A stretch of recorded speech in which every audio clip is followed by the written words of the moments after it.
Hello, Dr. Thomas and class. This is Cadet Ashcraft, and I will be briefing my project for MA 385, Chaos and Fractals. So we start with the generalized tent map. As you can see, it's this formula right here. We worked with another tent map, which is basically just using a constant for S, and I'll show you what that looks like in a minute.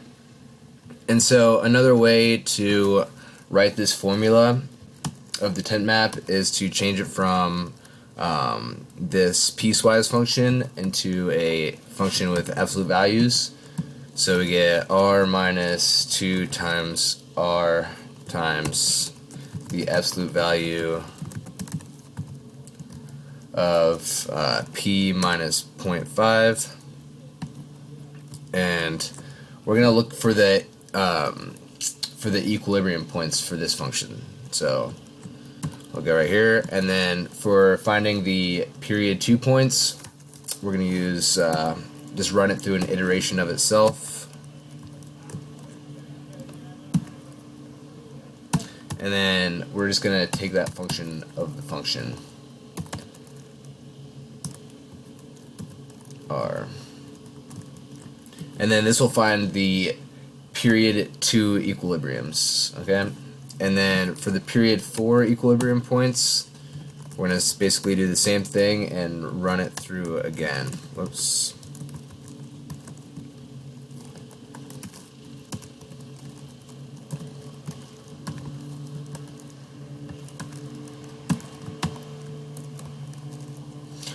Alright, so now that we have our functions, we're going to make a plot of it. So we're going to use the manipulate function and plot all three of these equations together.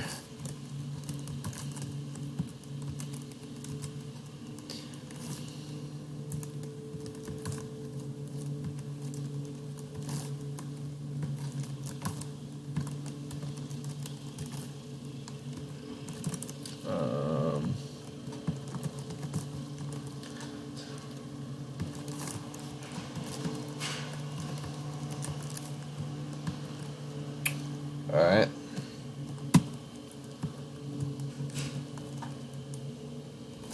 We need to also, we're going to go from 0 to 1.1 for R, and that should show us exactly what we're looking at.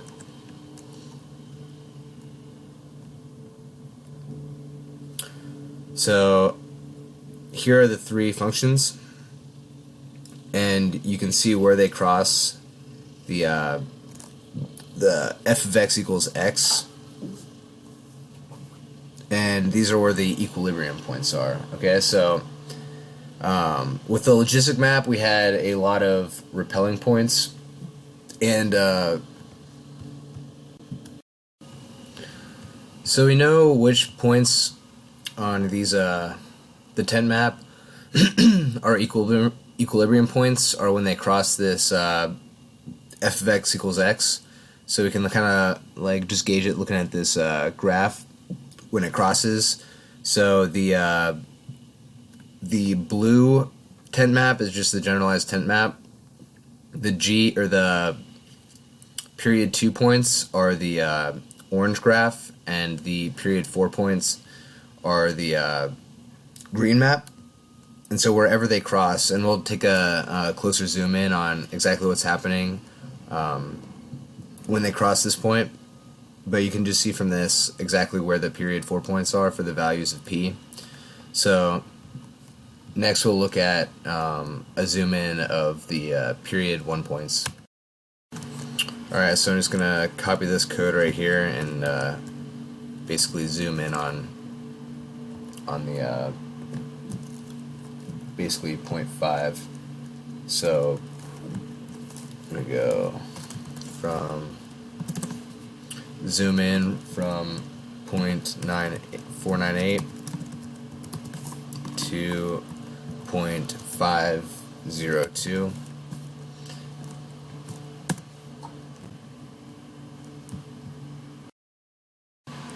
Alright, so I made a mistake and I forgot to put in the plot range, so this is take 2 on that. So this is just kind of a zoom in on where you see this map right here, where the first iteration, where all of them converge on this point right here, f of x equals x. So it starts zooming in, and all the equilibrium points are right here. Sorry, it's a little.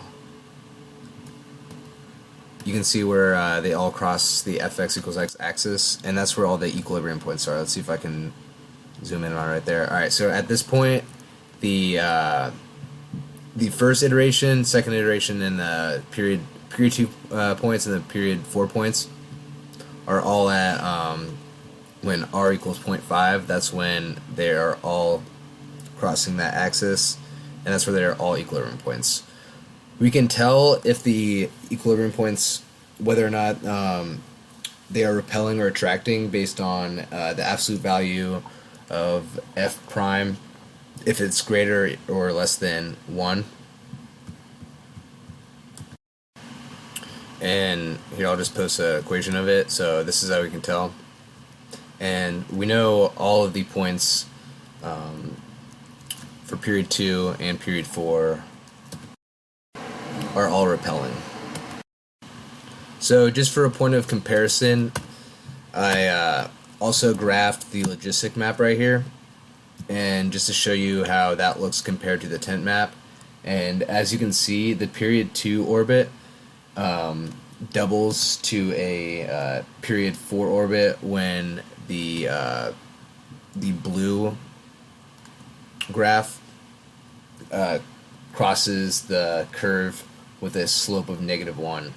And so you can see that the R value at that point is about 3.4. So right when this blue line has a slope of -1. So next I'm going to look at the bifurcation diagram of the tent map.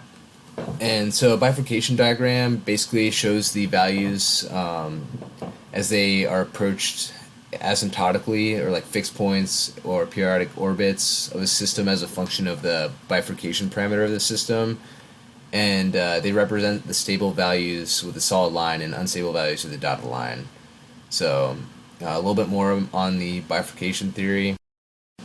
So bifurcation theory is a mathematical study of changes in the qualitative or topological structure of a given family, such as the integral curves of a family of vector fields.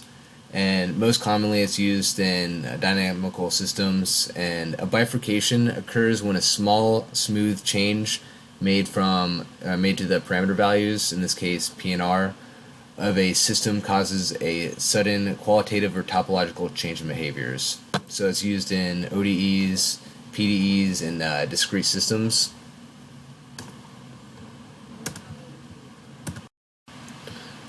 So again, we start with the generalized tent map.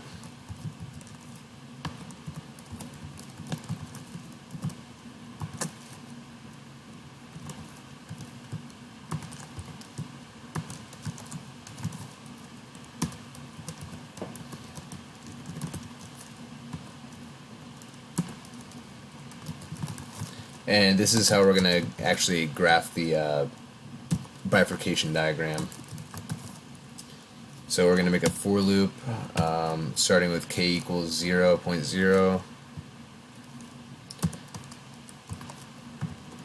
less than or equal to 1 is k equals k plus 0.001. And from here we're going to go with a q equals 0.50, and inside this for loop we're going to have a nested for loop for each iteration. 0 I is less than or equal to 100, I equals I plus 1, q equals f of q k, and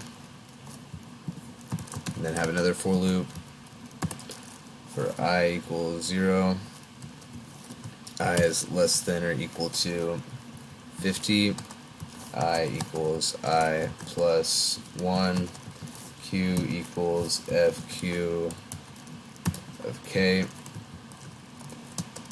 And then we're going to actually append these points right here that this for loop is doing with these values of Q and K.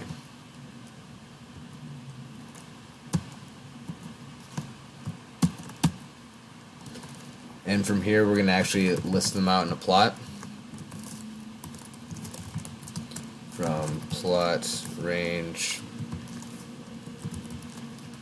0.4 to 1 and 0 to 1.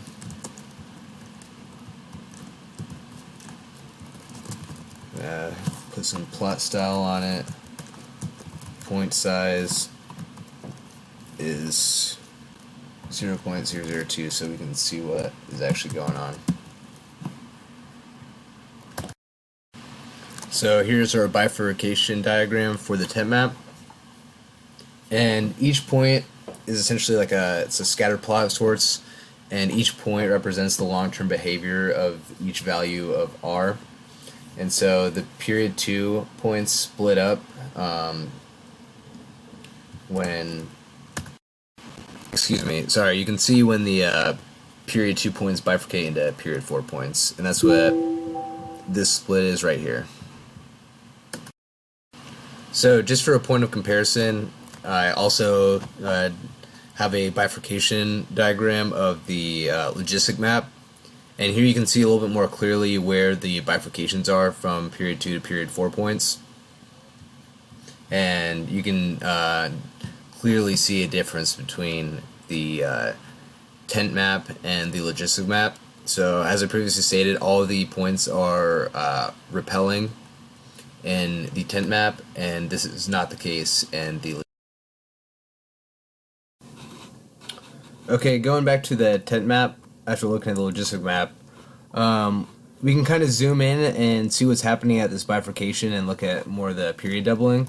So we're going to zoom in at this point right here from, what we can do is copy this and bring it down here. And we see that on the x-axis it's going from 0.5 to around 0.7 on the x-axis and around 0.4 to 0.6 on the y-axis. So we're going to change this from 0.6, 0.5, to 0.7, and 0.4 to 0.6 here. And here you can see there's another bifurcation at this point right here at these 2 points. So this is the first bifurcation, and there's also bifurcations right here with period doubling. And so we can also, again, try and zoom in at this point right here. I want to examine this bifurcation. So we're going to zoom in again. And from here, we're going to go from 0.53 to 0.6. And on the y-axis, we're going to go from 0.48 to about 0.50. Alright, so it appears that there's more, so we have this bifurcation and there's some more period doubling at these points. I don't know if it's going to show very well with the with this diagram, but here you can see the period doubling for this bifurcation diagram. So in review, we have our tent map right here, and then we looked for the period 2 and period 4 points and graphed them using the manipulate function, showing where the equilibrium points are. We know that they're all repelling points, and then we use the bifurcation diagram to show how those periods are doubling. So this concludes my presentation for MA 385 Chaos and Fractals. Thank you. Bye-bye.